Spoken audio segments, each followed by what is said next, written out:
나라가 지금 상당히 중요한 순간이 왔죠. 아마 이제 이재명 대통령이 미국에 가셔서 트럼프를 만날 텐데요.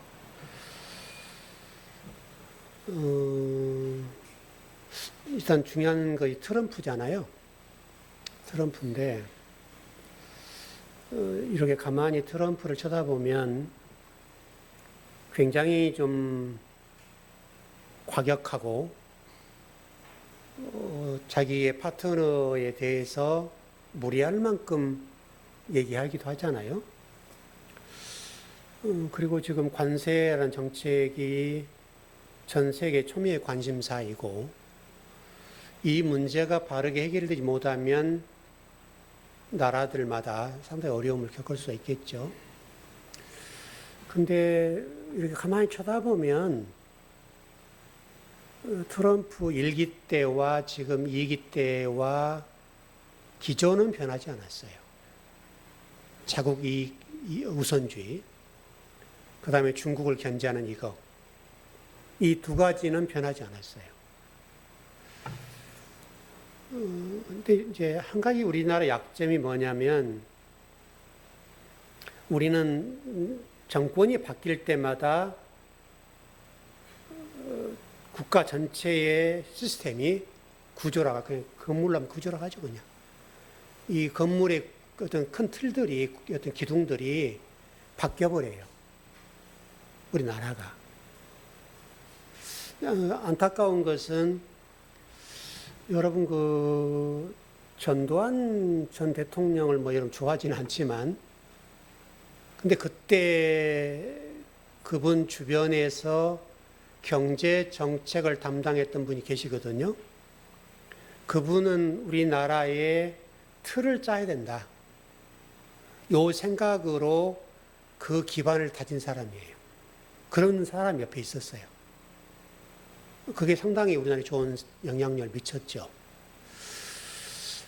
제가 아마 오래전에 그 설교를 했는데요.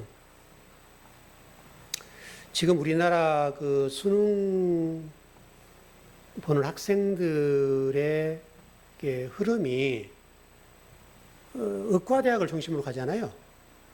그 공부 잘하는 명석한 두뇌를 가진 아이들이 이공계나 다른 다양한 곳으로 가서 국가 발전을 위해서 일을 해줘야 되는데 의대 전공이라고 하는 쏠림 현상이 있어서 이공계의 많은 어떤 부분이 이렇게 소홀히 된다고 할까요?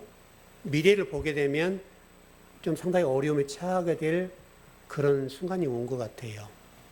물론 이게 이제 제가 쭉 좀 그 내용들을 조사를 해보니까 그렇게 된 근본적인 원인이 IMF, 또 코로나, 이런 일을 겪으면서 자기가 인생을 살아가는데 어떤 어려움이 와도 흔들리지 않고 자기의 위치가 공고하고 또 잘 살 수 있는 그런 장소, 또 직업, 이렇게 좀 보니까 그래도 의사인 거예요. 다른 데는 이게 좀 이렇게 뭐랍니까? 천국도 갔다가 땅에 떨어지기도 했다가 이제 지옥도 떨어지고 이렇게 되는데 의대 같은 경우들은 그러지 않았단 말이죠. 그래서 지금 우리 지금 고등학교 다니는 아이들이 의대를 가려고 몸부림을 치고요.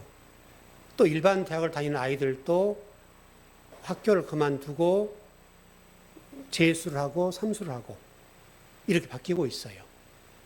이건 우리나라의 심각한 문제거든요. 제가 그래서 몇 년 전에 그 설교를 했을 거예요. 우리나라가 앞으로 살려고 하면 이공계 쪽 아이들을 국가가 그들의 지위를 보장하고 연봉을 보장해주는 정책을 수립해야 된다. 이제 그 대표적인 것이 중국이죠.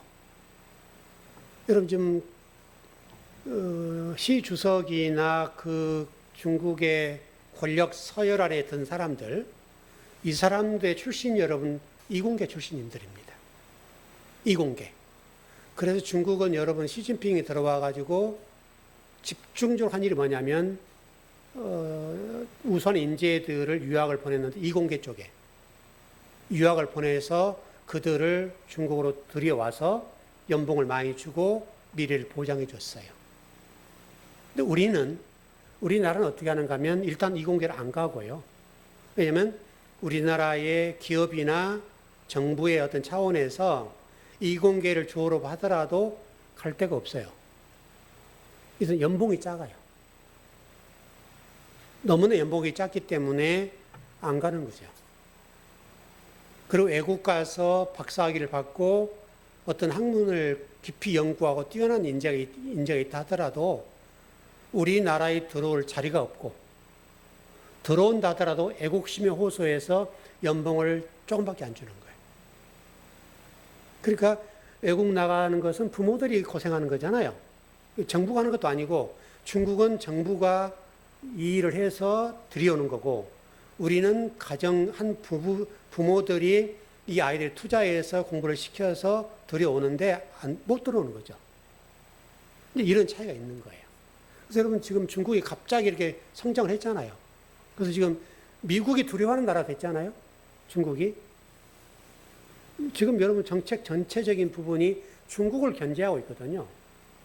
그렇게 된다고 한다면 중국을 무시할 수 없다는 얘기거든요.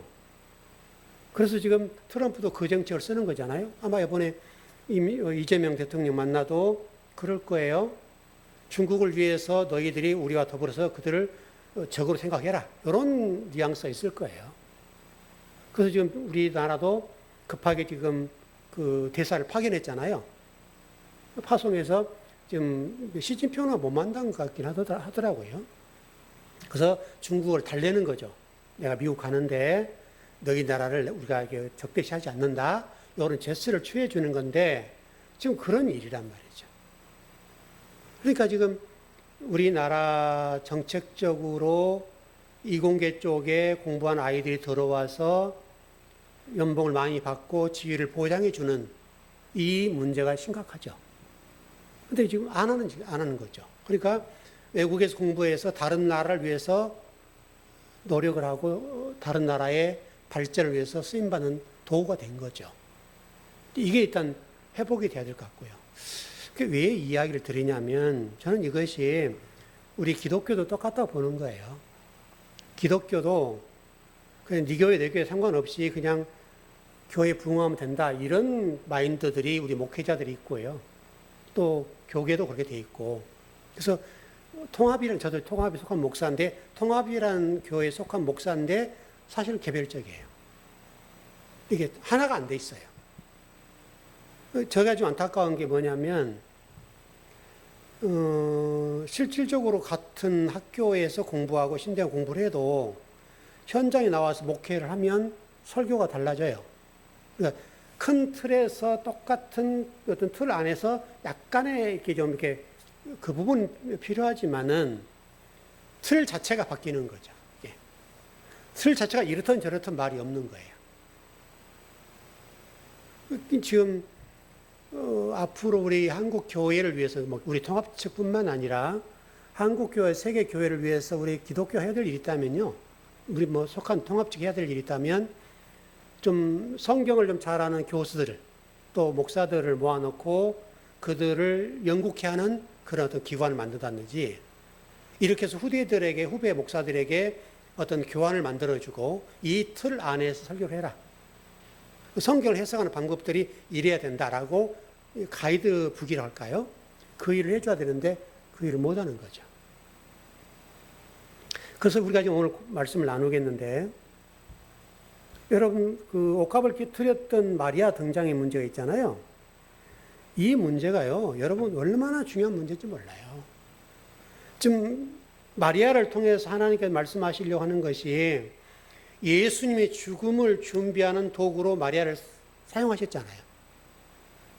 그러니까 하나님은 우리들을 어떤 그런 도구로 사용하고 싶으세요. 하나님 나라를 세우고 건설하는데 저와 여러분들을 그런 도구로 쓰기를 원하신단 말이죠.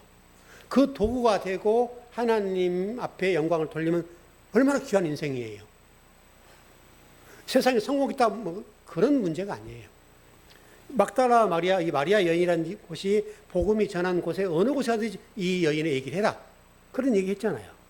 그만큼 마리아가 중요한데, 마리아가 옷값을 깨트린 이 사건은 우리 기독교에 굉장히 중요한 사건이에요. 왜? 옷값을 깨뜨렸다는 말은 제가 지난 시간에 말씀 나눴던 대로 자기의 죽음을 얘기하는 거고, 마리아의 죽음. 또 근본적인 것은 예수 그리스도의 죽음을 얘기하는 거고. 그 당시에는 여러분 예수님 자체를 메시아로 그리스도로 보지 않았잖아요. 종교 지도자들이 예수님을 아마 뒷부분 나올 텐데요. 예수를 메시아로 인정하지 않아요. 안타까운 문제란 말이죠. 근데 그거를 마리아는 봤어요. 이게 굉장히 중요한 문제예요. 자, 오늘 여러분 구절을 잘 봐보세요. 유대인의 큰 무리가 이렇게 됐어요. 왜 성경이 지금 이것을 이렇게 지금 얘기를 하냐 이거죠. 지금 예수님께서 자기가 메시아고 하나님의 아들이라고 말씀하시고 내가 진리다고 얘기를 해 주시는데, 당시 유대인들과 종교 지도자들, 대제사장들이 큰 무리에 속한 거예요. 큰 무리가 지금 예수님께서 말씀하신 말씀과 진리와 하나님 되심과 그리스도 되심과 하나님 나라를 선포하시는데 그 말을 못 알아들어요. 귀가 닫혔어요. 그럼 하나님 말씀을 못 깨달아요. 예수님이 계시 하나님 옆에 계시는데 모른단 말이죠, 여러분 지금. 그 상황이에요. 그래서 성경은 지금 사도 요한이 성경을 기록할 때 뭐라고 하는가 하면 유대인들의 큰 무리 이렇게 했다고요. 이게 좋은 말이 아닌 거예요.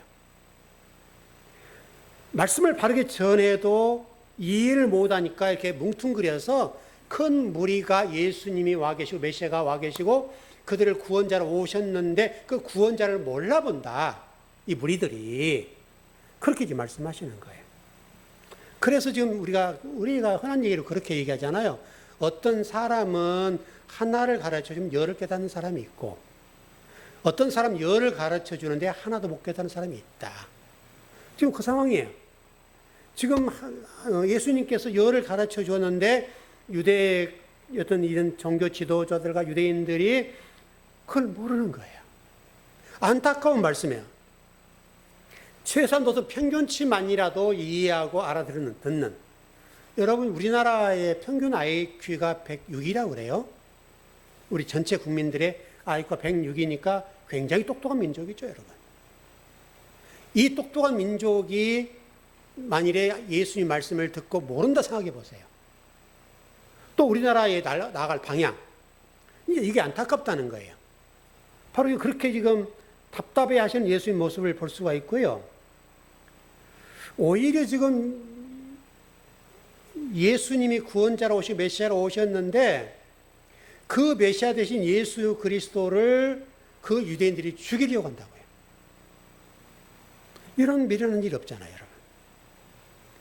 오직 표적을 믿고 자기의 유익을 구하고 자기의 어떤 복된 것, 세상적인 복된 것, 이걸 취하는 예수님을 이해하는 거죠. 그러니까 그때 당시 어떤 종교적인 저변이 메시아라는 분이 어떤 분이가 제가 누차 말씀드렸습니다마는 그 당시 이해했던 메시아에 관해서는 노마를 부숴버리고 노마를 없애버리고 이스라엘 나라를 이렇게 해방시켜주는 그런 메시아를 기대했다는 거예요. 이게 지금 굉장히 문제죠. 12절, 13절 가보죠. 여기도 이렇게 잘 봐보세요. 예, 시작. 그 이튿날에는 명절에 온 큰 무리가 예수께서 예루살렘 오신다는 것을 듣고 종려나무 가지를 가지고 맞으러 나아가 외치되 호산나 찬송하리로다 주의 이름으로 오시는 이 곧 이스라엘 왕이시여 하더라. 지금 예수님께서 나사로를 살렸다는 얘기가 온 유대 사람들에게 예루살렘에게 전파됐어요. 그 소식을 들으니까 지금 유대인들이 환호를 하는 거예요. 큰 무리가 지금 환호하는 장면이에요. 그래서 예수님께서 지금 자기의 어떤 문제를 해결하고 뭐 복을 주고 좀 노마로부터서 벗어날 길을 열어줄 것이다 해서 종려나비를 들고 지금 호산나 찬송하려 주의 이름 오시느니 곧 이스라엘 왕이시여 라고 소리를 질러요. 여기서 여러분 이걸 잘 생각해야 돼요. 이렇게 하면 우리가 생각하기를 야 유대인들이 금방 믿음이 좋아졌네 이렇게 생각할 수 있다고요. 그러니까 우리가 이제 교회라고 하는 것이 어떤 평을 내리기가 쉽지 않는 것이 또 우리 신앙이라고 하는 이걸 쉽지 않은 것이 어떤 분은 조용하게 신앙사는 분이 있고 어떤 분은 좀 소리를 좀 질러줘야 뭔가 좀 시원한 느낌이 있는 분도 있고 그리고 뭔가 모르게 좀 전도도 하고 그래서 조금만 해도 아이고 주여 이렇게 하기도 하고 이렇게 해야 우리가 생각하기를 야 저분 믿음 좋다 이렇게 얘기할 수 있는 거죠. 근데 그게 그렇게 쉽지 않다는 거예요. 왜? 종려나무 가지를 들고 예수님을 환영하고 지금 호산나 찬송하리로다 주의 이름 오시는 이하고 이스라엘 왕이다라고 지금 막 고백을 하는데요. 자, 이 말씀을 보죠. 시편 118편으로 가보죠.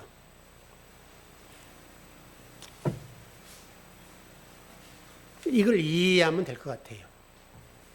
시편 118편 25절.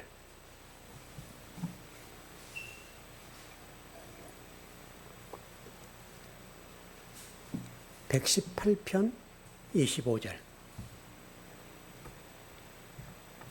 예, 다 찾으셨어요? 시작. 여호와여 구하옵나니 이제 구원하소서. 여호와여 우리가 구하옵나니 이제 형통하게 하소서. 여러분 이 고백을 보면 좋죠? 야 이스라엘 백성들이 믿음이 좋다. 근데 여기서 우리가 한 가지 주목할 것이 있는데 이제 구원하소서 그 말이에요. 그냥 이제 구원하소서 하니까 이 지금 번역된 말씀 보면 굉장히 좋은 고백이잖아요, 여러분.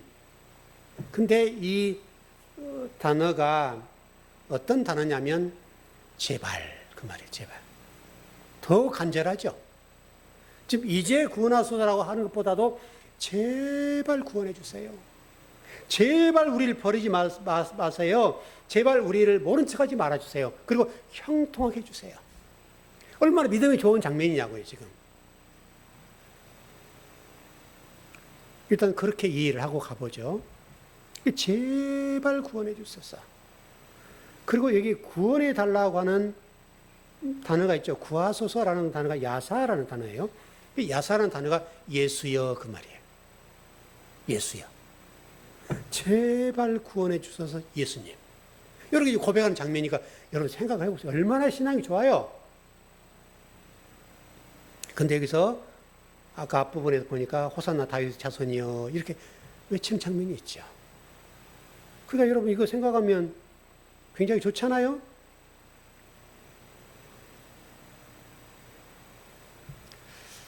그 밑으로 좀 쭉 보면요. 어쨌든 이 말씀을 통해서 보면 지금 이스라엘 백성들이 신앙이 굉장히 좋고 굉장히 귀한 고백을 하고 있는 걸 보이잖아요.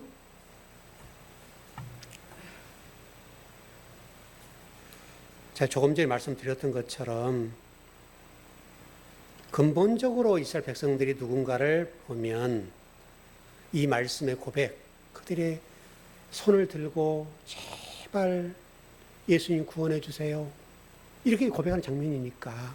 그리고 호산나 다윗의 자손이로 이 종려나무를 흔들면서 했으니까 여러분 생각해 보세요. 마치 우리가 예수님 예루살렘에 걸어 올라가실 때 많은 사람들이 종려나무 가지를 들고 호산나 다윗 자손이요. 이거 막 고백하는 장면과 똑같잖아요. 그 장면이거든요. 사도 요한이 의도적으로 이 사람들에 대해서 큰 무리다. 이렇게 좀 딱 집어놨다고요. 큰 무리가. 이렇게 좀 돼 있으니까 우리가 한번 이렇게 걸러야 되고 그냥 넘어가면 아무 말씀도 아니지만 이제라는 단어를 제발하고 또 큰 무리라고 하는 단어를 성경에 기록했다라고 하는 것을 생각해 보면 이들의 믿음이 굉장히 높다. 이렇게 볼 수 없다는 거예요.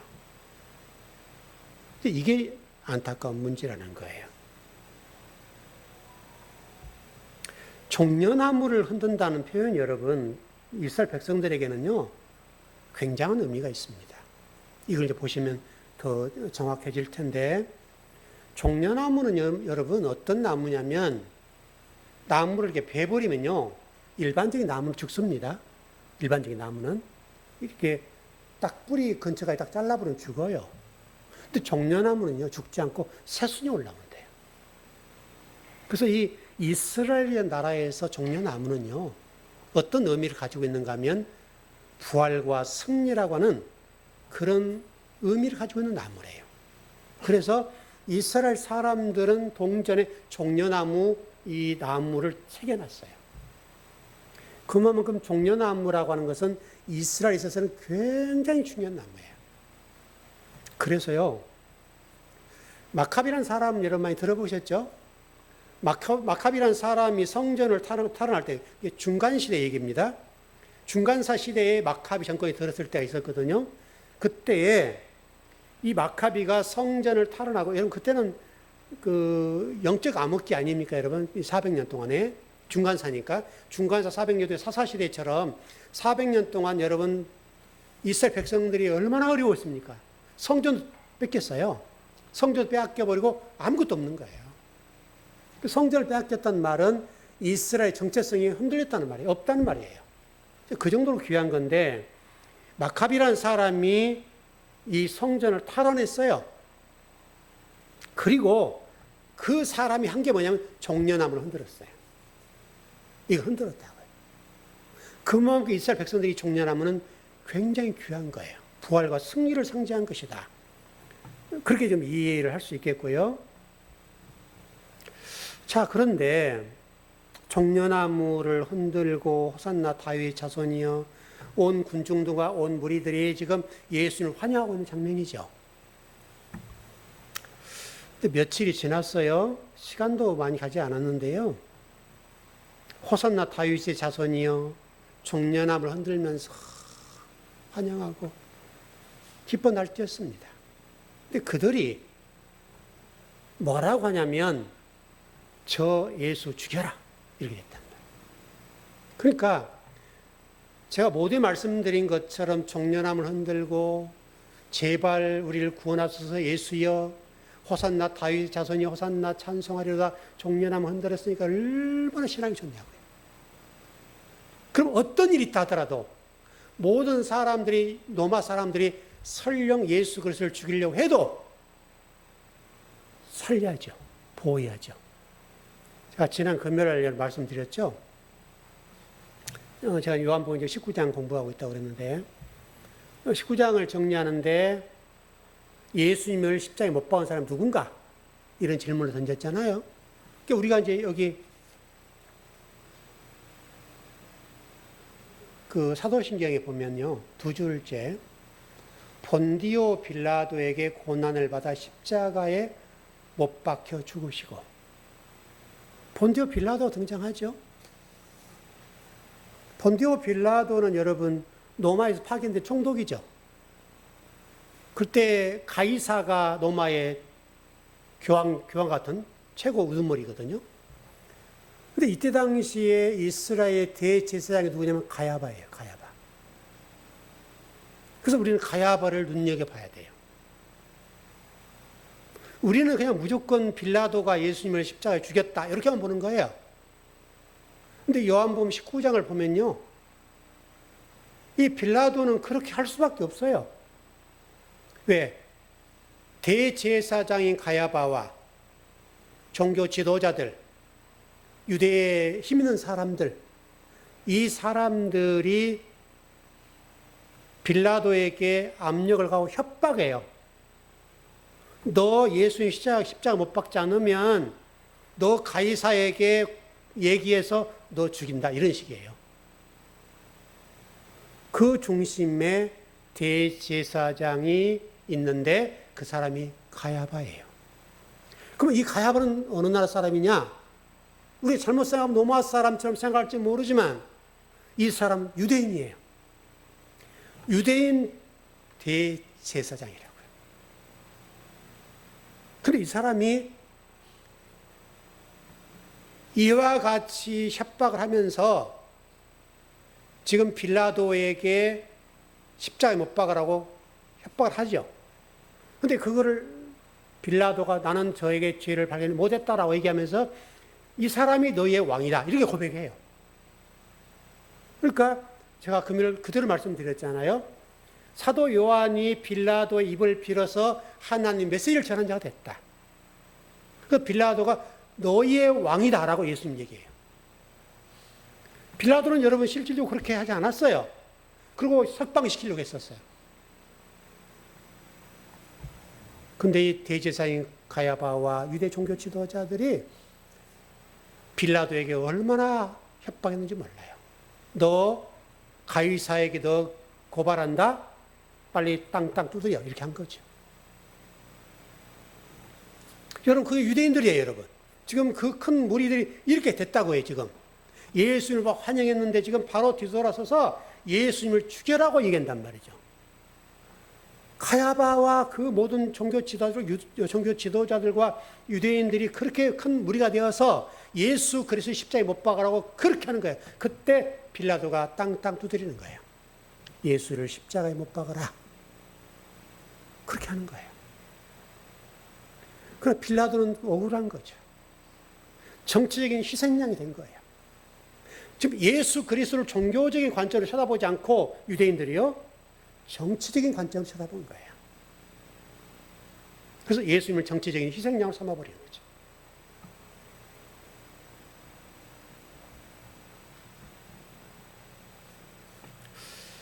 여러분과 제가 인생을 살아가면서 이 똑같은 장면인데요. 우리가 이게 적용을 시켜보면 많은 사람들은 다른 사람이 칭찬을 받고 싶어 해요. 저 사람이 나에게 혀의 입처럼 논다 그런 말이 있죠. 맞아요? 속담이? 그런 것처럼 그렇게 해주길 원해요. 조금 이렇게 싫은 소리 하면 싫죠.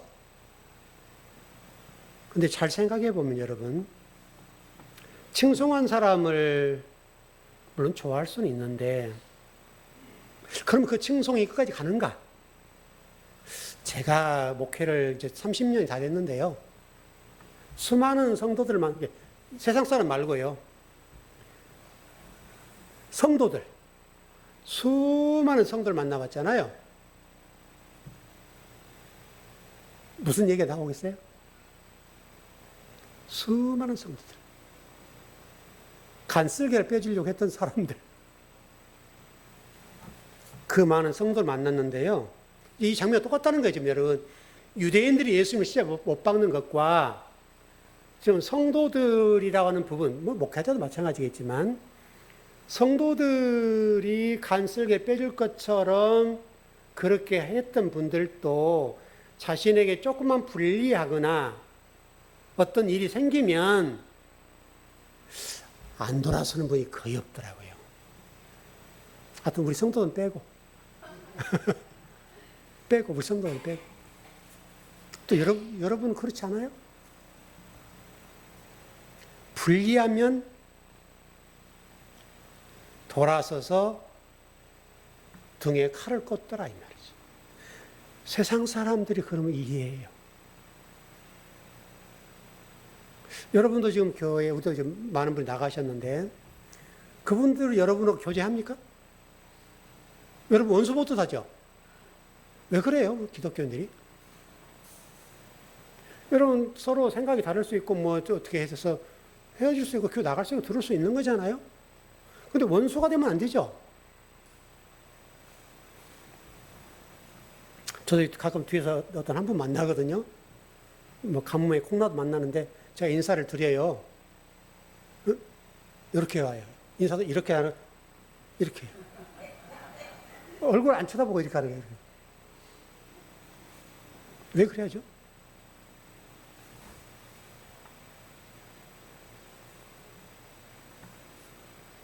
여러분, 하나님을 믿는다는 것이 그렇게 가벼운 일도 아니고 귀한 일이잖아요. 그리고 형제 자매보다 훨씬 더 가까운 게 기독교인들이잖아요. 그게 하나님 나라고. 여러분, 유대인을 우리 욕하지만 유대인들이 그대로 우리의 모습 속에 있는 거예요. 유대인들의 이 상황이 그대로 있어요. 우리 인간의 본성이 이게.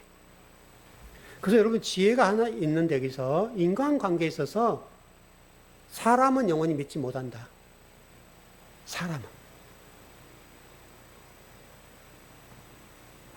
간쓸게 빼주면 조심하셔야 돼요. 여러분, 사기꾼들이 여러분 그냥 사기꾼 아니에요. 그 사람들 여러분 굉장히 스마트하고 또 깔끔하고 얼마나 신사적인지 몰라요. 제일 무서운 사람들, 내일 내가 돈이 나오는데, 이런 사람 무서워요. 아니면 뭐 일주일 후에, 한 달 후에 돈이 나오는데 지금 급해서 좀 빌려줘. 이분들 한 번, 두 번은 잘 줄 거예요. 근데 큰 게 물리기 시작하면요, 한 번 물려, 두 번 물리면 이게 계속 따라가는 거예요. 걷잡을 수 없어요.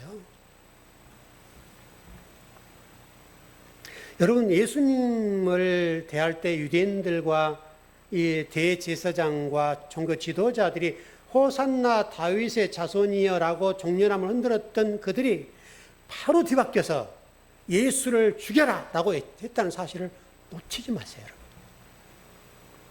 세상 사람들, 불신자들이 한 게 아니에요, 여러분. 그들의 잘못된 메시아 관 때문에 이렇게 지금 됐어요. 메시아에 대한 오해가 이런 불행한 일을 겪게 만든 거예요. 그래서 지금 실질적으로 우리가 지금 많이 거론되지 않는 가야바라는 사람이요, 하나님의 관점에 보면 아주 이게 좋지 않은 사람이에요. 우리는 빌라도만 안 좋은 사람을 보지만 진짜 안 좋은 사람은 가야바예요. 가야바. 자, 요한복음을 공부하면서 뼈저리게 느껴요. 이러면 나쁜 놈이구나 이거. 14절 15절이요.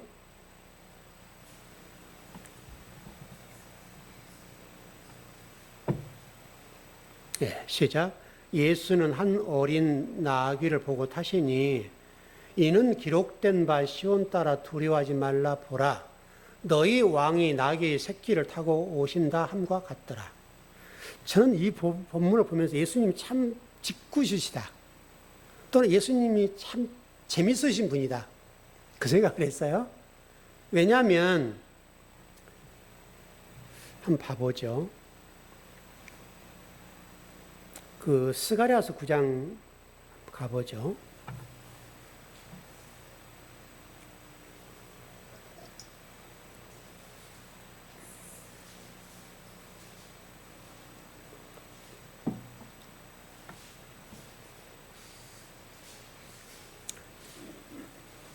예수님 나귀를 타고 오신다는 것이, 여러분, 솔로몬에게 하나님께서 금지한 게 세 가지가 있었죠. 그렇게 생각해 보셔야 돼요. 스가랴서 9장 9절 10절. 성경이 그래서 재밌어요. 9절 10절 시작. 시온에 따라 크게 기뻐할지어다. 예루살렘에 따라 즐거이 부를지어다.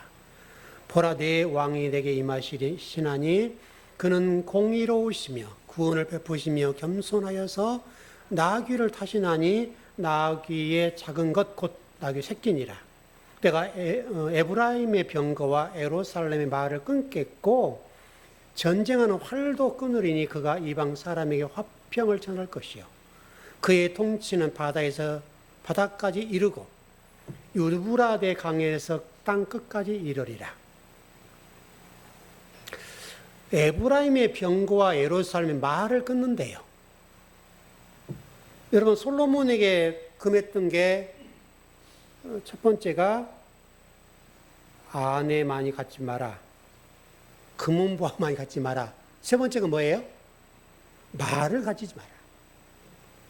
왜 하나님 이런 얘기를 하시는데, 바로 예수님이 지금 나귀를 타고 온다는 거 여러분 대비를 시켜야 돼요. 그러니까 솔로몬에게 하나님 말씀하셨던 대로 너 아내 근데 많이 갖지 마라 했는데 천명을 하셨죠. 이렇게 저렇게 해서. 그 다음에 금은보화는 뭐 여러분 술잔이 금으로 됐다고 그랬잖아요. 숟가락도 금으로 되어 있던 숟가락을 쓰고, 그 다음에 말을 많이 가졌거든요. 솔로몬이. 그런 장면. 고대에 있어서 이 말이라고 하는 것은 여러분, 우리가 이제 나귀와 말의 문제니까, 고대 사회에서 지금은 여러분 미사일을 쏘버리잖아요. 또 그다음 무인기를 쏘죠. 지금은 그렇게 쏘는데 고대 사회 때는 여러분 그런 전쟁 무기가 없었습니다. 그때는 가장 빠른 게 말이에요. 전쟁 무기 가운데 가장 좋은 것은 말을 많이 가진 군사력을 가진 나라. 이게 굉장히 좋았거든요. 바로 그 장면인데 예수님께서 지금 그 반대로 나귀를 타고 오신단 말이에요. 이사야 31장 한번 가볼까요?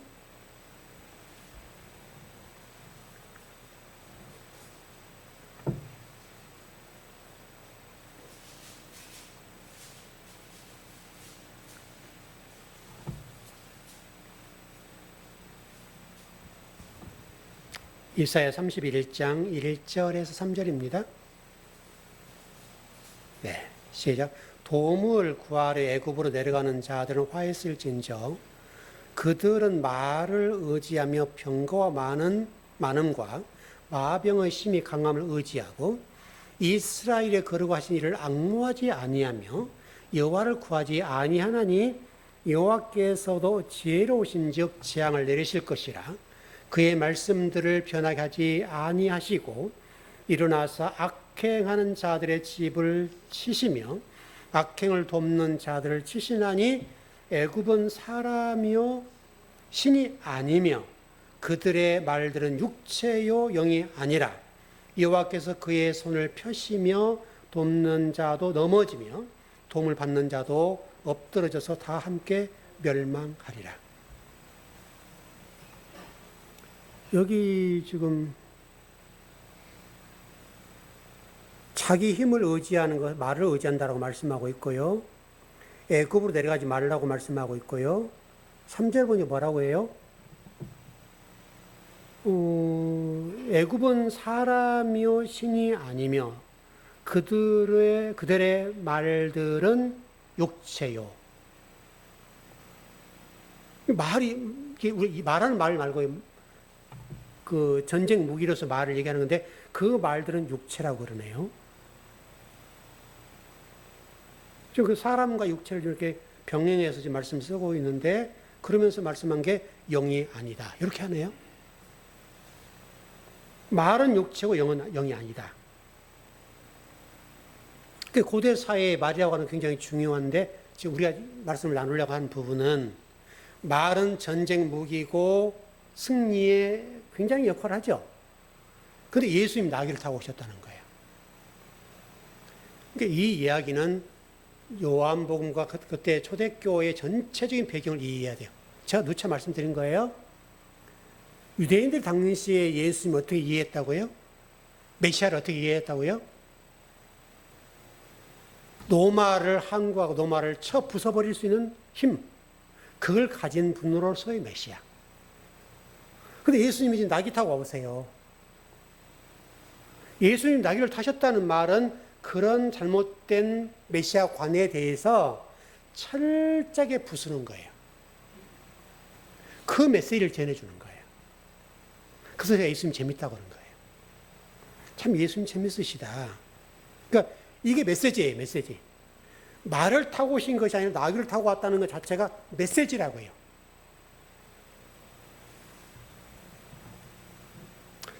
이렇게 보면 어떨까요? 한 집은 그냥 대기업을 합시다. 대기업이 있고, 대기업의 아들. 근데 그것도 아들. 그 다음에 이제 상대 측의 친부 측이죠. 상견례라고 하자고요. 상견례를 하는데 이 대기업의 버금가는 돈을 가지고 있는데 이분들은 알려지지 않는 분이에요. 그래서 이 대기업에서 몰라요. 그렇게 한번 이해를 해보자고요. 근데 이분이 이제 이 대기업을 좀 떠보려고 이제 딸과 같이 오는데 픽업 트럭을 타고 왔다 하자고요. 픽업. 그다음 작업복을 입고 왔다 하자고요. 그리고 지금 신랑이 알기로는 이 지금 신부의 아버지가 청소일을 한다고 생각해 봅시다. 그래서 지금 이렇게 상견례를 하는 거죠. 그러면 이 대기업의 회장, 또 여기는 청소부 아버지가 만났어요. 그러면 이쪽에서 볼 때 이분들을 높게 보겠어요, 낮게 보겠어요? 낮게 보겠죠. 근데 실질적으로 이렇게 좀 더, 여기 뭐 좀 극단적으로 얘기하면 이 대기업은 모르는데 이분들이 대기업의 주식을 20% 이상 가지고 있다. 이렇게 보자고요. 그러면 좀 더 극명하죠. 근데 이분들이 무시를 하는 거죠. 왜 차고보기 왔으니까. 근데 이제 상견례가 그러면 좀 이상하게 됐겠죠? 그래서 이제 딸도 울고불고 하고, 이제 또 이 청소 그런 모양으로 오셨던 이분도 이제 마음속에 딱 생각을 했겠죠. 결심했겠죠. 그래, 내가 너 돌아가면 너 망하게 한다. 이렇게 돌아갈 수 있다는 거죠. 실질적으로 돌아가서 이분들의 주식을 확 빼버린 거예요. 그럴 수 있잖아요. 근데 그런 상황과 비슷한 부분이죠. 예수님이 메시아인데 종교 지도자들과 대제사장 유대인들이 나귀를 타고 오셨다 이거예요. 예수님을 보겠어요? 그러나 예수님은 그 상황에서 그들의 메시지를 보는 거예요. 내가 지금 너희들이 전한 메시지 보는 거예요. 이분도 지금 뭔가 메시지를 전하는 거예요. 이렇게 초라한 내 딸을 너희들이 귀하게 볼 거냐? 안 볼 거냐? 이걸 지금 테스트하는 거잖아요. 근데 내 딸뿐만 아니라 자기 자신을 무시한 것이 느껴질 거 아니에요. 그러면 이분이 돌아가서 여기를 박살내는 거죠. 똑같다 이게 입장이.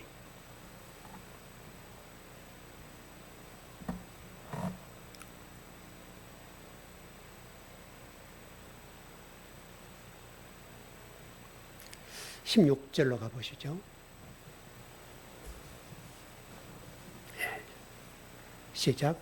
제자들은 처음에 이 일을 깨닫지 못하였다가 예수께서 영광을 얻으신 후에야 이것이 예수께 대하여 기록된 것임과 사람들이 예수께 이같이 한 것임이 생각났더라.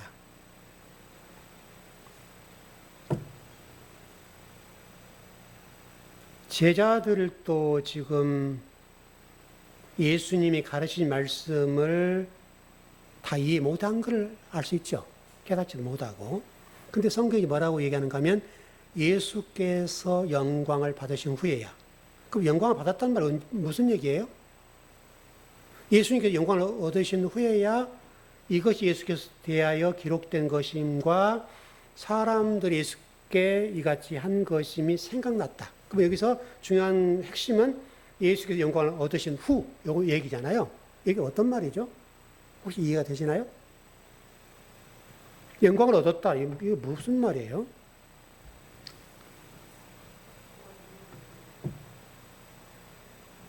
예수님이 십자가를 지시고, 예수님을 십자가를 지고 죽으신 다음에야 이걸 깨달았다. 영광을 얻었다는 말은 죽었다는 말이에요. 여러분, 그렇게 성경을 보셔야 돼요. 여러분, 우리가 똑같잖아요. 부모님, 자식들이 요즘 올해도 살잖아요. 이게 참 어려워요. 이게 저도 어머니가 계시는데요. 사실 힘들 때가 많죠. 지금 올해 좀 몸도 안 좋은 것도 그 영향도 있고. 신경을 이렇게 쓸 수밖에 없는 상황인데, 이제 연세가 드시면 애가 돼 가잖아요. 애가 태어나면 갓난아이가 이게 좀 젖먹고, 아작아작 이게 네 발로 걷잖아요. 그런 모습으로 가잖아요. 이제 나이가 드시면. 똑같은 것 같아요. 제가 보기도. 근데 연세가 드실수록 애가 되잖아요. 힘들죠. 그럼에도 불구하고 부모님이 자녀들을 위해서 하신 말씀, 자녀들이 들어요? 안 듣죠? 저도 어제 재용이가 사귄 여자친구하고 마지막 해변인가 뭔가 물놀이를 간다는 거죠. 그래서 제가 그랬죠. 제가 지금 36이잖아요. 물 조심해라. 그랬거든요. 우리 집사람은 똑같이 얘기했더라고요. 부모 마음이죠, 그게. 부모가 자식이 물놀이 가면 같이 여자친구 가니까 그냥 너무 까불지 말고 조심해라 그 얘기를 하는 거죠. 왜냐면 객기가 있을 수 있으니까 젊은 애들이니까. 물론 남자친구들끼리 가면 더 위험한 일인데 물론 여자친구 갔기 때문에 그러진 않겠지만 또 걔가 그럴 애는 아닌데 조심해라 그랬거든요. 그게 부모잖아요, 여러분. 부모의 마음을 자식들이 다 이해 못하죠. 왜 우리 아버지는 잔소리해?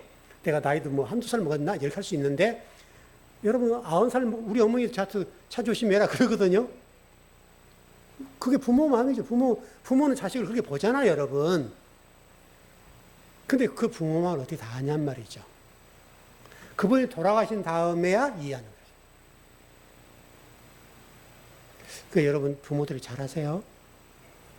잘하시라고요. 돌아가신 다음에는 울고불고 상 따라 찢어지게 부러지도록 상을 차려서 설령 제사를 지낸다 하더라도 여러분이 추모 예배를 드린다 하더라도 부모님은 아무 의미가 없습니다. 못 드세요. 이제 저도 나이가 들어간가 봐요. 그 생각이 좀 많이 들어요. 자, 정리하십시다. 오늘 하나님은 오늘 본문의 말씀을 통해서 우리 한 가지 질문한 게 뭐냐면 일단 제목은 옥합이 된다면 이라는 건데 우리가 지금 하나님의 메시지나 하나님의 마음 이 부분에 대해서 얼마나 알까? 여러분 스스로 한번 점검을 해보세요. 우리는 과연 하나님에 대해서 얼마나 알고 있는가? 이대 종교 지도자들 보면 여러분 그 사람들은 하나님의 말씀을 직접 듣고 있고 하는 사람들이잖아요.